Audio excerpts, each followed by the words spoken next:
নিয়ত এমন পাওয়ারফুল, এমন শক্তিশালী যে নিয়ত দিয়ে আপনি যে কাজ করেননি ওই কাজের নেকি পেতে পারেন।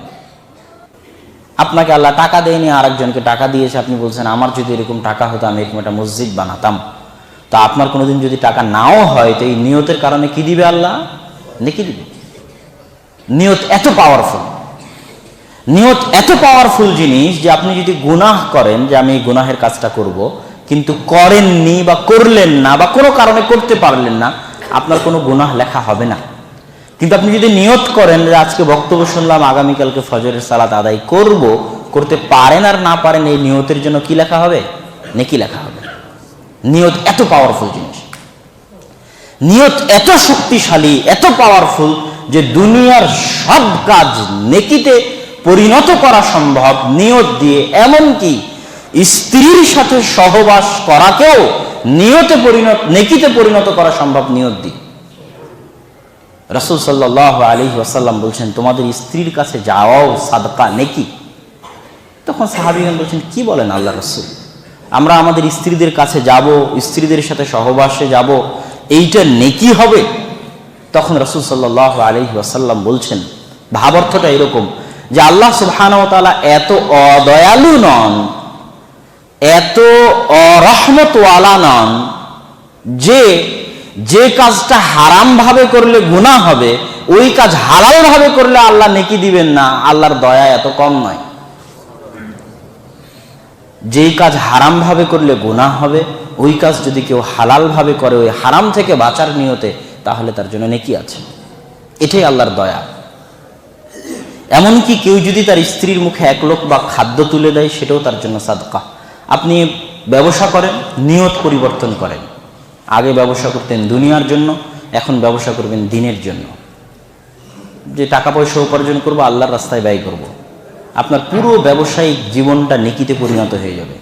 যে শ্রমগুলো দিবেন সব শ্রম নেকিতে পরিণত হয়ে যাবে। তো দুনিয়ার সব কাজ মানুষ নেকিতে পরিণত করতে পারে নিয়ত দিয়ে। এবার আমরা আসি রিজিকের আলোচনার তৃতীয় পর্ব, হচ্ছে আসল শান্তি কোথায়। টাকা দিয়ে মানুষ সুখ কিনতে পারে, টাকা দিয়ে এসি কেনা যেতে পারে, টাকা দিয়ে সুইমিং পুল বানানো যেতে পারে, টাকা দিয়ে মার্সিডিজ গাড়ি কেনা যেতে পারে, BMW কেনা যেতে পারে, টাকা দিয়ে উন্নত মানের টাইলস মোজাইক তৈরি করা ঘর বানানো যেতে পারে, শহরের উন্নত জায়গায় করা যেতে পারে। কিন্তু টাকা দিয়ে শান্তি ক্রয় করা যাবে না। টাকা দিয়ে মানুষ দুনিয়াবি সুখ ক্রয় করতে পারে, কিন্তু টাকার উপর শুয়ে থাকার পরও রাত্রির ঘুম টাকা দিয়ে ক্রয় করতে পারবে না। টাকার উপর শুয়ে থাকার পরও পারিবারিক শান্তি টাকা দিয়ে ক্রয় করতে পারবে না। বিশাল এসি রুম, উন্নত মানের বাড়ি, বাংলো থাকার পরও স্বামী স্ত্রীর মধ্যে মিল থাকবে না। সন্তান পিতার সাথে ভারাত্ম আত্মমর্যাদার সম্পর্ক থাকবে না। সবাই স্বার্থপর, ছেলেও স্বার্থপর, মেয়েও স্বার্থপর, স্ত্রীও স্বার্থপর। সেই ভালোবাসা মর্যাদাপূর্ণ সম্পর্ক টিকবে না, পরিবারে শান্তি থাকবে না, এবং আপনি রাত্রে ভালো মতো ঘুমাতেও পারবেন না। তো এই পারিবারিক শান্তি, রাত্রের শান্তির ঘুম, মানসিক প্রশান্তি, এটা টাকা দিয়ে কিনা সম্ভব নয়। এটা একমাত্র ইসলামই দিতে পারে মানুষকে, একমাত্র ইসলাম। ঢাকা শহরের একজন কোটিপতি রাত্রে আরামে না ঘুমালেও রংপুর দিনাজপুরের যে রাত্রেবেলা পান্তা ভাত খেয়েছে ও আরামে ঘুম দিতে পারতে পারে। কেন? আর মানসিক শান্তি আছে, আর বাড়িতে শান্তি আছে, আর পরিবারে শান্তি আছে।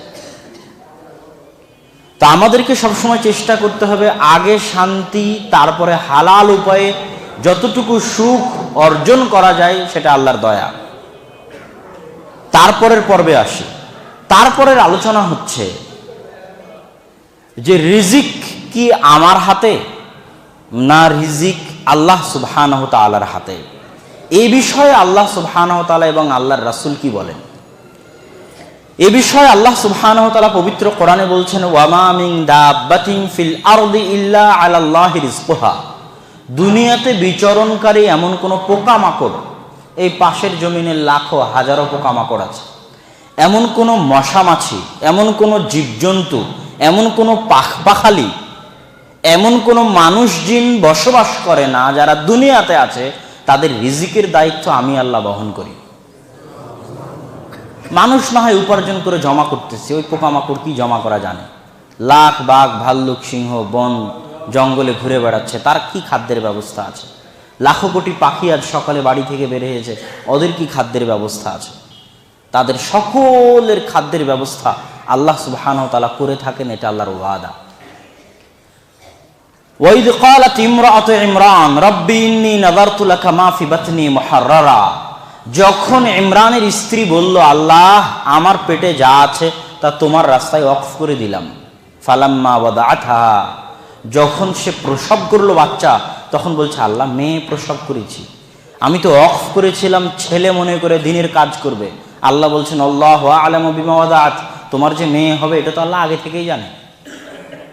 সুতরাং এখানে আশ্চর্যের কিছু নয়। আল্লাহ তার নাম রাখলেন মারিয়াম, ওয়াকাফালাহা জাকারিয়া, আর তার দায়িত্ব দিলেন জাকারিয়াকে। তারপরের বাক্য, কুল্লামা দাখালা আলাইহা জাকারিয়াল মিহরাব ওয়াজাদা ইনদাহা রিজকা, যখনই জাকারিয়া মারিয়ামের নিকটে প্রবেশ করেন তখন দেখেন তার নিকটে অসময়ের ফল, অসময়ের আম জাম লিচু কাঁঠাল। ক্বালা ইয়া মারিয়াম আন্না লাকি হাদা, মারিয়াম এই অসময়ের ফলমূল কোথায় থেকে আসে? তখন মারিয়াম উত্তরে বললেন, হিয়া মিন ইনদিল্লাহ, এই অসময়ের ফলমূল আল্লাহর পক্ষ থেকে আসে। ইন্নাল্লাহা ইয়ারযুকু মান ইয়াশা বিগাইরি হিসাব, আল্লাহ যাকে চান তাকে বেহিসাব রিজিক দিতে পারেন। যখন এই অবস্থা দেখলেন জাকারিয়া, তখন জাকারিয়ার অন্তরে মন চাইল যে মারিয়ামের মতো সন্তান যদি আল্লাহ ইমরানকে দিতে পারে, আমাকে কি আল্লাহ এরকম একটা সন্তান দিতে পারে না? তখনই জাকারিয়া কি করলেন? হুনালিকা দাআ জাকারিয়া রাব্বাহ, তখনই জাকারিয়া দাঁড়িয়ে গেলেন সালাতে তার প্রতিপালকের নিকটে দোয়া করার জন্য। দোয়ায় তিনি কি বললেন? হে আল্লাহ, ওয়াশতাআলা রাসু শাইবা, আমার চুল পেকে গেছে, মানে বার্ধক্য, আমি সন্তান জন্ম দেওয়ার ক্ষমতা এখন রাখি না। ওমরাআতি আকির, আমার স্ত্রী বন্ধ্যা, যখন আমি যুবক ছিলাম তখন আমার স্ত্রী বন্ধ্যা ছিল, তখনই পারিনি, এখন আমিও বৃদ্ধ, চুল পেকে গেছে, আমার স্ত্রীও বন্ধ্যা, আমিও সন্তান জন্ম দিতে অক্ষম, আমার স্ত্রীও সন্তান জন্ম দিতে অক্ষম। এখানে সন্তান হওয়ার কোনো চান্স, কোনো অপশন নেই। কিন্তু আমি জানি ইন্নাকা আলা কুল্লি শাইইন কাদির, আপনি সব কিছুর উপর ক্ষমতাবান। ফাআলুল লিমা ইউরিদ, যা ইচ্ছা তাই করতে পারেন, আপনি আমাকে একটা সৎ সন্তান দেন। তো আল্লাহ সুবহানাহু ওয়া তাআলার নিকটে চাইতে হবে। তো রিজিকের আলোচনা করছিলাম। রিজিকের বিষয়ে আল্লাহ সুবহানাহু ওয়া তাআলা আরো বহু আয়াতে বলেছেন, আল্লাহ যাকে চান তাকে বেহিসাব রিজিক দিতে পারেন, যাকে চান তার রিজিক সংকীর্ণ করে দিতে পারেন। আর এক হাদিসে কুদসিতে রাসূল সাল্লাল্লাহু আলাইহি ওয়াসাল্লাম বলছেন, আল্লাহ বলেন, ইয়া বানি আদম, হে আদম সন্তান, কুল্লুকুম জায়ে', শুনে রাখো হে আদম সন্তান, তোমরা প্রত্যেকেই ক্ষুধার্ত, আমি ক্ষুধার্ত, আপনি ক্ষুধার্ত, সারা পৃথিবীর শত কোটি মানুষ ক্ষুধার্ত। আল্লাহ বলছেন প্রত্যেকেই ক্ষুধার্ত, ইল্লা মান আতআমতুহ, তবে সেই খেতে পায় যাকে আমি আল্লাহ খেতে দিই। আল্লাহ সুবহানাহু ওয়া তাআলার ওপেন চ্যালেঞ্জ যে সারা পৃথিবীর সবাই ক্ষুধার্ত, খেতে পায় কেন? আল্লাহ খেতে দেয় তাই। কুল্লুকুম জায়ে' ইল্লা মান আতআমতুহ, সবাই ক্ষুধার্ত তবে আমি আল্লাহ যাকে খেতে দিই। অতএব কি ফাস্তাতিমু, একত্রিত হয়েছে। তো আদম থেকে নিয়ে কিয়ামত পর্যন্ত সব মানুষ, সব জিন একই সাথে একই খোলা মাঠে একত্রিত হবে। ফাসআলুনি, তারপর সবাই যার যা চাওয়ার আছে আমার কাছে চাইবে, আমি সকলের চাওয়া একবারে পূর্ণ করে দেব একই সাথে একই মাঠে। কে কোটি টাকার মালিক হতে চায়, কে শতবিঘা সম্পত্তির মালিক হতে চায়, এই শুরু থেকে নিয়ে শেষ পর্যন্ত, আদম থেকে নিয়ে কিয়ামত পর্যন্ত সব জিন সব মানুষ এক মাঠে জমা হয়ে যার যা চাওয়ার আছে চাইবে, আমি আল্লাহ একসাথে সব দিয়ে দিব। মা নাকাসা মিন ইনদি, এই একসাথে দিয়ে দেওয়ার পরও আমি আল্লাহ আমার নিকটে যা আছে তা থেকে ততটুকুও কমতি হবে না যতটুকু একটা সুই সমুদ্রে ডুবানোর পর ওই সুঁয়ের সাথে লেগে থাকা পানির জন্য সমুদ্রের পানিতে যতটুকু কমতি সৃষ্টি হয়, আমি আল্লাহ আমার ধনভাণ্ডারে অতটুকুও কমতি হবে না। রিজিকের মালিক আল্লাহ সুবহানাহু ওয়া তাআলা। আরেকটা হাদিস দিয়ে আরো স্পষ্ট করে দিই। আব্দুল্লাহ বিন মাসউদ রাদিয়াল্লাহু তাআলা আনহু বলছেন, কোনো মানুষ মৃত্যুবরণ করবে না হাত্তা তুস্তাওফা রিজকুহা, কোনো আত্মা মৃত্যুবরণ করবে না যতক্ষণ না ওই আত্মার ভাগ্যে লেখা রিজিক সে পেয়ে যায়। ওই আত্মার যে রিজিক আছে যতক্ষণ না সে পেয়ে যায় ততক্ষণ সে মৃত্যুবরণ করবে না। মৃত্যু যেভাবে মানুষকে খুঁজে, মানুষের রিজিক সেভাবে মানুষকে খুঁজে। মানুষের মরণ যেভাবে মানুষকে খুঁজে, মানুষের রিজিক সেভাবে মানুষকে খুঁজে। ও তার রিজিক ভোগ না করে দুনিয়া থেকে যাবে না। রিজিকের মালিক আল্লাহ। এই জন্যই আল্লাহ বলছেন লা তাকতুলু আওলাদাকুম খাশিয়াতা ইমলাক। তো সম্মানিত উপস্থিতি, রিজিকের মালিক যদি আল্লাহ সুবহানাহু ওয়া তাআলা হন, তাহলে আমরা কেন উপার্জন করার জন্য ঘর থেকে বের হব? ঘরে বসে কেন খাবার পাবো না? এটা হচ্ছে পরের প্রশ্ন। এই প্রশ্নের উত্তরে আল্লাহ সুবহানাহু ওয়া তাআলার বলা দুটি আয়াত পবিত্র কোরআন। হুয়াল্লাযী জাআলা লাকুমুল আরদা যালুলান ফামশু ফি মানাকিবিহা ওয়া কুলু মির রিজকি।